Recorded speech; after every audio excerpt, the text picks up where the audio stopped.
Hi friends, புதினா துவையல் எப்படி செய்கிறதுன்னு பார்க்கலாம்.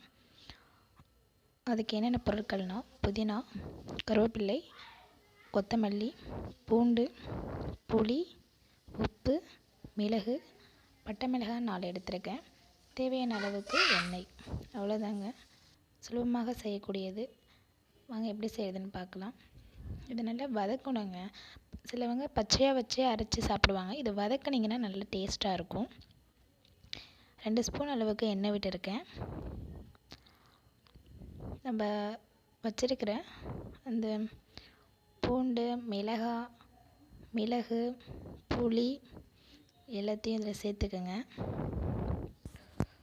மிதமான சூடாகவே இருக்கட்டும், ஹை ஃப்ளேமில் வைக்காதீங்க.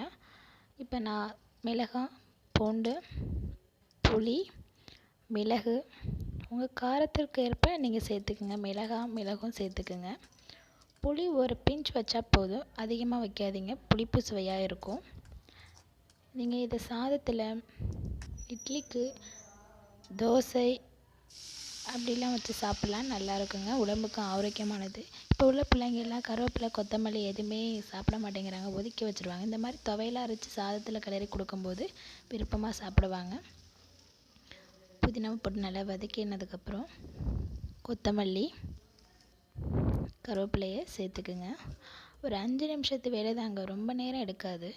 இதெல்லாம் வீட்டில் இருக்கக்கூடிய பொருள் தான், எதுவும் போய் வாங்கணும் அப்படிங்கிற அவசியமே கிடையாது. நல்லா வதக்கிடுங்க. நல்லா வதக்கி எடுத்துட்டிங்கன்னா இந்த பச்சை வாசனைலாம் போகிற அளவுக்கு வதக்குங்க. அவ்வளோதாங்க, ரொம்ப நேரம் எடுக்காது. சட்னு செய்யக்கூடிய புதினா துவையல். இதில் உங்களுக்கு விருப்பப்பட்டால் தேங்காய் துருவல் கூட சேர்த்துக்கலாம். நான் தேங்காய் துருவல் சேர்த்துக்கல. உங்களுக்கு வேணும்னா சேர்த்துக்குங்க, உங்களுடைய விருப்பம்தான். நல்லா வதங்கி வந்துருச்சு.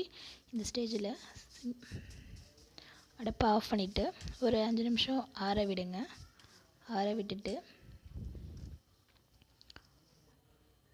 இப்போ நான் மிக்சியில் அடிக்க போகிறேன். தேவையான அளவுக்கு உப்பு சேர்த்துக்குங்க. அரைச்சதுக்கப்புறம் எப்படி இருக்குன்னு பாருங்கள். அவ்வளோதாங்க, ஈஸியாக செய்யக்கூடியது. உங்களுக்கு இது பிடிச்சிருந்துச்சுன்னா என்னோடய சேனலை சப்ஸ்கிரைப் பண்ணுங்கள். பக்கத்தில் உள்ள பெல் ஐக்கானையும் கிளிக் பண்ணுங்கள். அப்போ தான் நான் போடுற எல்லா வீடியோஸும் உங்களை வந்து சேரும்.